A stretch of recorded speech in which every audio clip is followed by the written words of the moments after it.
መጽሐፍ ቅዱስ ሲናገር እግዚአብሔር ትልቅ ነው ብሎ ከተራራ ይበልጣል ይላል አይልም። እግዚአብሔር ትልቅ ነው ከዩኒቨርሲቲ ይበልጣል ይላል። ምን ነው የሚታቃላችሁ? እግዚአብሔር ትልቅ ነው ማንንም አይንቅም ነው። የእግዚአብሔር ትልቅነት መጨረሻ ከኛ ጋር የመሆኑ ነው።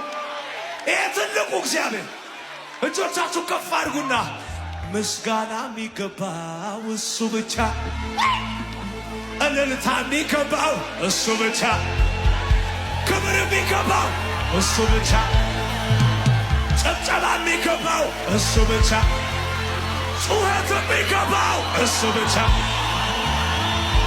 እልሃለሁ ዛሬም እኔም ቆሜ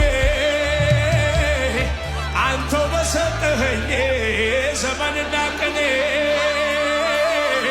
ልዑል ሆይ ማደሪያ ይባረክ፣ ቅዱስ ስምህ ይባረክ። ልዑል ሆይ ተባረክ፣ ቅዱስ ስምህ ይባረክ። ልዑል ሆይ ማደሪያ ይባረክ። ልዑል ሆይ ማደሪያ